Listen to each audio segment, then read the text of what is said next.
Alright, today gamers, we are playing Stardew Valley. It is currently 2:53 a.m. It is November 14th.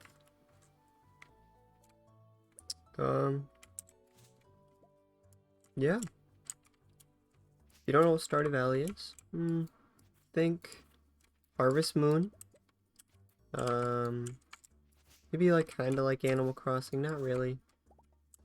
Um,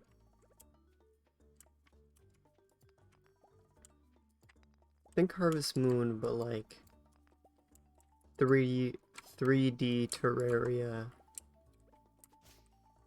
textures, kind of, if that makes any sense at all.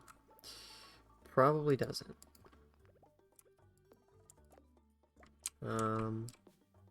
But it's just one of those nights where I can't sleep, so I don't know, turned on the camera, grabbed the mic, opened up some Stardew Valley, and here we are. Just kind of vibing. Now, one thing I always do when I start this game is before actually I start planting my crops for the 15 parsnips, is I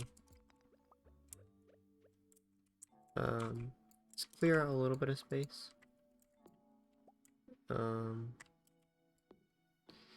That's something I'd recommend you do on the first few days, since you usually have more energy than you know what to do with.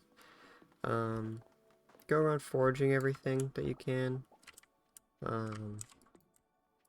Get as many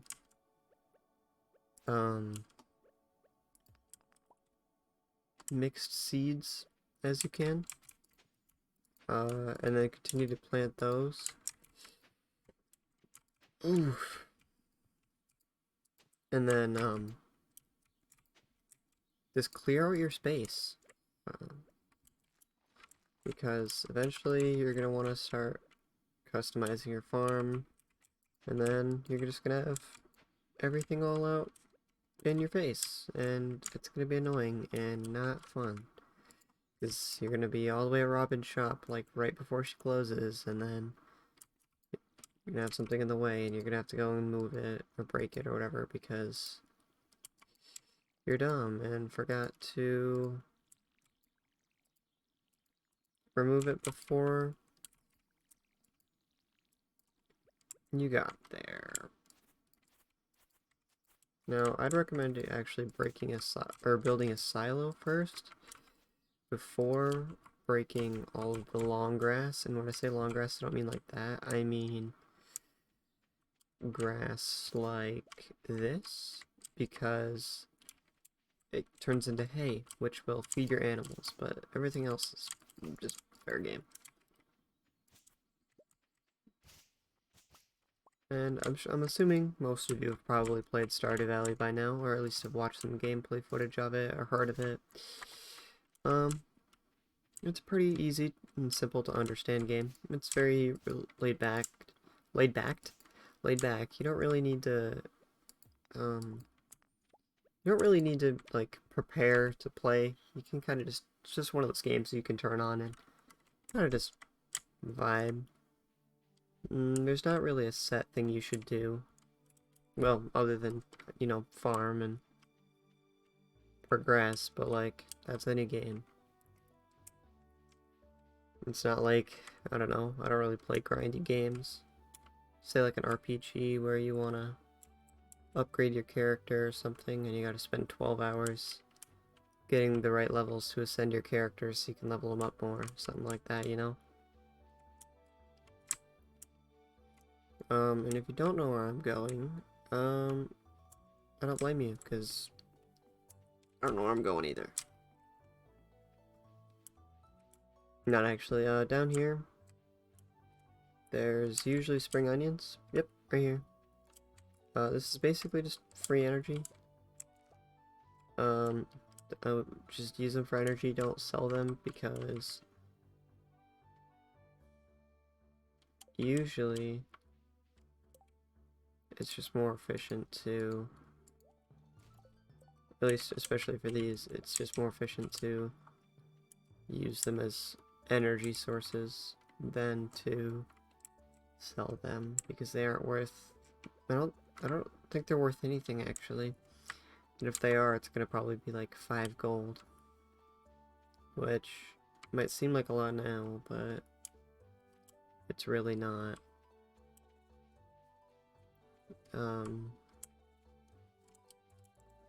As you can tell.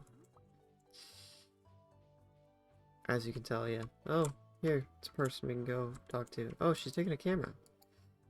Oh, okay.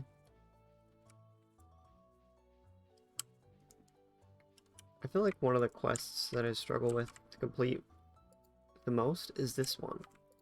I always do so bad at, like, meeting everyone. Plus, I don't think you can meet everyone until the beginning of year 2. You have to meet What's-Her-Face's husband, who was off in a war. There's a war going on in Stardew Valley. Or there was. I wonder what that was about. It was actually Joja Cola, or Joja Mart. They're just like...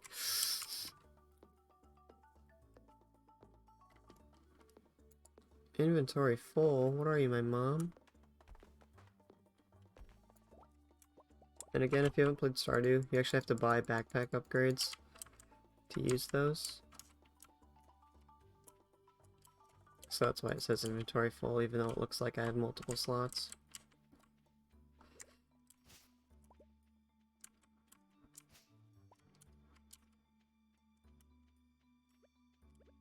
Or here, we can do that. We can go, nope, crafting, and make a chest. Just put it there. I like the red one. That looks nice.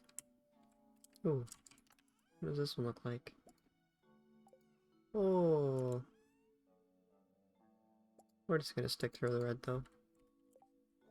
Organize inventory. Make sure you collect one of every forageable.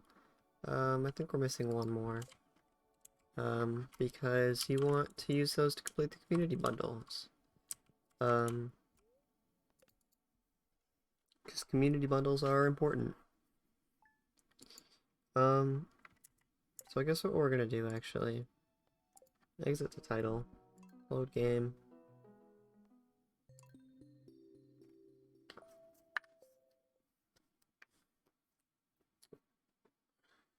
I'll show you one of my worlds that I've basically completed. I'm married, got the kids. I actually have another one. I got the basement. This was back before there was a whole lot of customization. And one thing probably the biggest thing I regret in this playthrough is buying or selling the community center. Because I'm pretty sure I sold it to Joja. I definitely didn't have an efficient farm layout. Bunny, oh, they're starving. Uh-oh. Yeah, that was one thing I was never good at in this one, was taking care of my animals.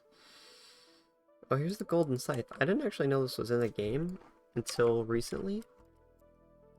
I don't know where my hoe is, so we're gonna use this mega bomb. Because apparently I have 75 of them. Uh-oh. Aww. Didn't even blow up the worms like I wanted it to. How frustrating. I placed those all in the wrong spot. It's fine though. And I've got, I think, cows and stuff in there. Because that's usually what's in there.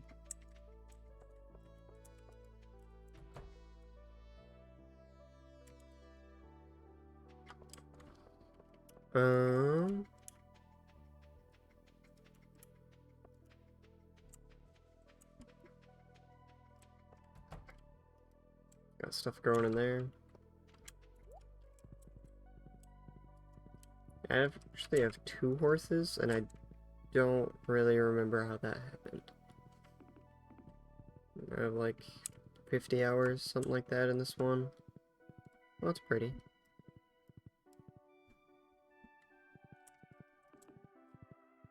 Let's see, we're gonna go... Because I think in this one, I built Pam's house. Speaking of which, why does Pam get a cooler house than you? Is that her name? Pam?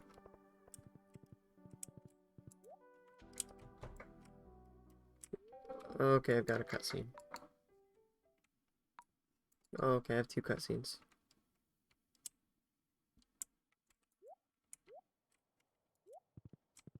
Pam's house. Yeah, it's Pam. Like, it doesn't look as nice from the out. Oh, I can't go into her house. Bruh, I built you your house. Don't even with me.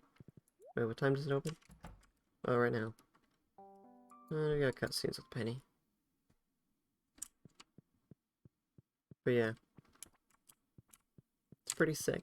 I actually really like Pam's house. So anyways, gamers, thanks for joining me. It is 3:05. Have a wonderful morning, and goodbye.